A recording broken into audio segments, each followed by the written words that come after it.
Hello साथियों, कैसे आप सभी। मैं हितेश आप सभी का स्वागत करता हूं यूट्यूब चैनल ज्ञान विद्यालय में। आई होप आप सबकी प्रिपरेशन बहुत ही अच्छी चल रही होगी। जैसे कि आप सभी जानते हैं एमटीएस की वैकेंसी आ चुकी है और आपने आई थिंक फॉर्म फिलअप भी कर दिया होगा। और चलिए अपने सेशन को स्टार्ट करते हैं। यदि आप हमारे साथ पहली बार जुड़े तो प्लीज़ वीडियो को लाइक करना, शेयर करना और चैनल को सब्सक्राइब करना ना भूलें। और चलिए हम प्रीवियस ईयर क्वेश्चन का आज एक और सेट करते हैं, देखते हैं किस तरीके के क्वेश्चन आए थे पहले। तो चलिए स्टार्ट करते हैं।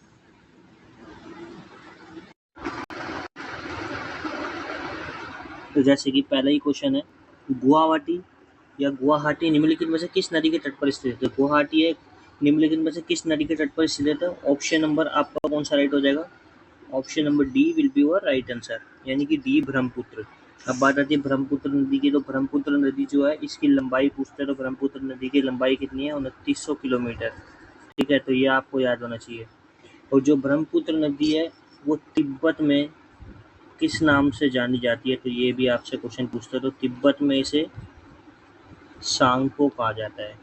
ठीक है, इसी तरीके से आपसे पूछता है कि जो ब्रह्मपुत्र नदी जो है वो अरुणाचल प्रदेश में जब एंटर करती है, यानी कि प्रवेश करती है, तो वहाँ किस नाम से जानी जाती है। तो वहाँ ये जानी जाती है दिहांग और देबांग के नाम से। ठीक है, तो इतना आपको पता होना चाहिए। अब बात आती है इसकी ट्रिब्यूटरीज, यानी कि सहायक नदी है, तो उसकी सहायक नदी पूछ लेता है सुवर्णसिरी, ठीक है, मानस, तीस्ता, दिहांग दिबांग। ठीक है, तो ये क्या है, इसकी सहायक नदी है, तो इतना आपको पता होना चाहिए। तो चलिए आगे बढ़ते हैं। Option number D will be और राइट आंसर। और गंगा नदी भी दे रखा ऑप्शन में, तो गंगा नदी की लंबाई भी पूछता है आपसे। गंगा नदी की लंबाई 2525 किलोमीटर, तो इतना आपको पता होना चाहिए। Korba super thermal power station स्थित है। तो Korba super thermal power station कहाँ स्थित है। ऑप्शन नंबर बी छत्तीसगढ़ में। इसी तरीके से आपसे पूछता है कि केगा, ठीक है, केगा न्यूक्लियर प्लांट हो गया आपका, और काकरापारा एटॉमिक प्लांट हो गया। ठीक है, और आपसे पूछता है कुंडनकुलम ये सब कहाँ पड़ते हैं। तो केगा आपका कहाँ पड़ता है, कर्नाटक स्टेट में पड़ता है। काकरापारा आपका कहाँ पड़ता है, काकरापारा आपका पड़ता है गुजरात स्टेट में। ठीक है, और कुंडनकुलम कहाँ पड़ता है, तमिलनाडु में पड़ता है। इसी तरीके से आपसे पूछ लेगा रावट भाटा कहाँ पड़ता है, तो ये राजस्थान में पड़ता है। ठीक है, और सबसे फेमस जो है नरोरा, ये कहाँ पड़ता है, ये आपका यूपी स्टेट में पड़ता है। तो इतना आपको पता होना चाहिए। तो चलिए आगे बढ़ता है। Option number B will be और राइट आंसर। अगला क्वेश्चन है बुक का। जैसे कि आप सभी जानते हो दोस्तों, हर एक शिफ्ट के अंदर, हर एक एग्जाम के अंदर स्टैटिक जीके का जो एक इम्पोर्टेंट पार्ट होता है बुक्स एंड ऑथर का जो एक टॉपिक है, उससे क्वेश्चंस देखने को मिलते हैं। और आपका फोक डांस हो गया, यानी कि लोक नृत्य हो गया। ठीक है, और आपसे पूछ लेगा सेंसस जनगणना। तो ये सब जो है इंपॉर्टेंट टॉपिक्स है जो हर किसी एग्जाम में आते ही आते हैं। तो चलिए न्यू इंडिया पुस्तक के लेखक कौन है। तो न्यू इंडिया पुस्तक के लेखक कौन है, option number be Annie Besant. ठीक है, तो option number be Annie Besant will be our right answer. एशियाई विकास बैंक का मुख्यालय निम्नलिखित में से किस देश में स्थित है। तो एशियाई विकास बैंक यानी कि एडीबी, एशियन डेवलपमेंट बैंक का जो हेडक्वार्टर वो कहाँ स्थित है। ऑप्शन नंबर बी फिलीपींस में स्थित है। ठीक है, तो option number B will be our right answer.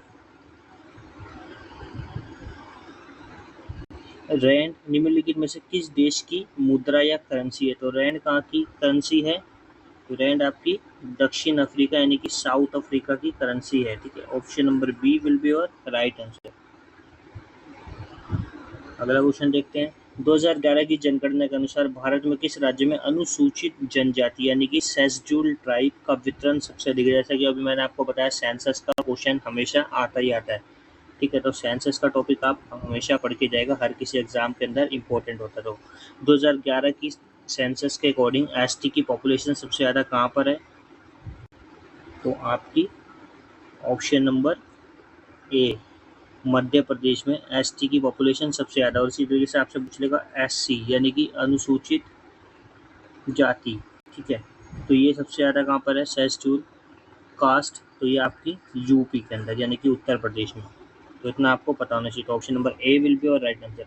दोस्तों यदि आपको सेशन अच्छा लगा तो प्लीज़ ज़्यादा से ज़्यादा शेयर करें और सब्सक्राइब करना ना भूलें। यदि आप हमें सपोर्ट करेंगे तो आप सभी जानते हैं कितना हार्ड वर्क करना पड़ता है एक वीडियो को लाने के लिए और एक कंटेंट अच्छे से अच्छा तैयार करने के लिए। तो प्लीज़ यदि आप चाहते हैं मैं इससे भी बेस्ट कंटेंट आपको लेके आऊँ तो प्लीज़ ज़्यादा से ज़्यादा शेयर करें और चैनल को सब्सक्राइब करना ना भूलें। भारतीय संविधान का कौन सा अनुच्छेद मौलिक कर्तव्यों के बारे में बताता है, यानी कि फंडामेंटल ड्यूटीज़ के बारे में बताता है। तो फंडामेंटल ड्यूटीज़ किसमें आती है? आर्टिकल 51A में आती है। ठीक है, इसी तरीके से आपसे पूछ लेगा जो फंडामेंटल ड्यूटीज़ है वो इंडियन कॉन्स्टिट्यूशन यानी कि भारतीय संविधान के किस भाग के अंदर, नहीं किस पार्ट के अंदर आती है, तो ये भी आपसे पूछ लेगा। तो पार्ट 4A के अंदर आती है, तो इतना आपको पता होना चाहिए। ठीक है, और आर्टिकल 32 को BR अम्बेडकर यानी कि भीमराव अम्बेडकर जी ने क्या कहा है? संविधान की आत्मा यानी कि हार्ट ऑफ द कॉन्स्टिट्यूशन का है, तो ये आपको पता होना चाहिए। और आर्टिकल 21A से क्या समझते हैं आप? 21A का मतलब है कि 6 से 14 साल के बच्चों के लिए निःशुल्क शिक्षा का प्रावधान। ठीक है, इतना आपको पता होना चाहिए। चलिए आगे बढ़ते हैं। Option number D will be और राइट आंसर। संयुक्त राष्ट्र सुरक्षा परिषद के 5 स्थायी सदस्य कौन कौन से हैं? अब बात आती है संयुक्त राष्ट्र सुरक्षा परिषद की। ठीक है, तो सबसे पहले इसके टोटल मेंबर्स कितने होते हैं? टोटल मेंबर्स कितने हैं? 15। ठीक है, 15 में से जो 5 होते हैं और प्लस 10 जो हैं वो अस्थायी बोल सकते हैं आप या अनपरमानेंट बोल सकते हैं। ठीक है, और जो स्टेबल होते हैं या आप बोल सकते हैं स्थायी परमानेंट होते हैं जो, वो कितने हैं? Total number of 5। आप पूछ रहे हो 5 स्थायी सदस्य कौन कौन से, तो 5 स्थायी सदस्य कौन कौन से हैं? चाइना, फ्रांस, रशिया, यूके और यूएसए। तो option number B will be your right answer. ठीक है, तो हमारा जो बी है यहाँ राइट हो जाएगा। अब बात आती है इनका जो कार्यकाल भी पूछ जाता है, तो इसका कार्यकाल कितना होता है? 9 साल। तो इतना आपको पता होना चाहिए। तो चलिए आगे बढ़ते हैं। ऑप्शन नंबर बी हमारा राइट हो गया। अगला क्वेश्चन देखते हैं। निम्नलिखित में से कौन सा राज्य भारत में दालों का सबसे बड़ा उत्पादक है? दालों का सबसे बड़ा उत्पादक कौन सा है? दालों के लिए आपका सबसे फेमस स्टेट कौन सी मानी जाती है? मध्य प्रदेश। इसी तरीके से केरल को क्या कहा जाता है? केरल को मसालों का बगीचा। ठीक है, और इसी तरीके से आपसे थोड़ा टफ करके क्वेश्चन पूछेगा तो बोलेगा इलायची का उत्पादन सबसे ज़्यादा किस स्टेट में, किस राज्य में? तो केरल में, क्योंकि इलायची भी एक स्पाइसीज के अंदर आती है। ठीक है, और बिहार के अंदर किस चीज़ का? बिहार के अंदर आपका लीची का है। ठीक है, कर्नाटक में कॉफ़ी का है। तो ये आपको पता होना चाहिए। तो चलिए आगे बढ़ते हैं। Option number B will be और राइट आंसर। पाकिस्तान और अफगानिस्तान के बीच की सीमा रेखा क्या कहलाती है? तो पाकिस्तान और अफगानिस्तान के बीच की सीमा रेखा क्या कहलाती है? Durand line. ठीक है, option number D will be और राइट आंसर। इसी तरीके से मैकमोहन किसे बोलते हैं? इंडिया वर्सेस चाइना, यानी कि इंडिया और चाइना के बीच जो सीमा रेखा है वो कौन सी है? मैकमोहन। और इंडिया और पाकिस्तान के बीच कौन सी है? Red Cliff. तो ये आपको पता होना। तो चलिए आगे बढ़ते हैं। Option number D will be और right answer. Henley passport index 2023 के अनुसार किस देश के पास दुनिया का सबसे शक्तिशाली पासपोर्ट है? तो किस देश के पास है? ऑप्शन नंबर बी जर्मनी के पास। तो ऑप्शन नंबर बी हमारा राइट हो जाएगा। बेतला राष्ट्रीय उद्यान किस राज्य में स्थित है? तो बेतला राष्ट्रीय उद्यान कहाँ स्थित है? ऑप्शन नंबर ए झारखंड में स्थित है। तो ऑप्शन नंबर ए हमारा राइट हो जाएगा। ठीक है,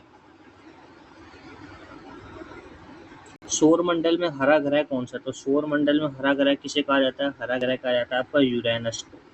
ठीक है, इसी तरीके से आपसे पूछता है वीनस यानी कि शुक्र के बारे में। शुक्र को क्या कहा जाता है? ट्विन सिस्टर्स के नाम से जाना जाता है। ठीक है, और क्या कहा जाता है? हॉट प्लैनेट भी इसे कहा जाता है। ठीक है, तो इतना आपको याद होना चाहिए। तो option number C will be और राइट आंसर। तो 1857 के विद्रोह के दौरान ब्रिटिश प्रधानमंत्री कौन थे? तो 1857 के विद्रोह के दौरान ब्रिटिश प्रधानमंत्री कौन थे? Option number B Palmerston. ठीक है, तो पामस्टन थे ऑप्शन नंबर बी।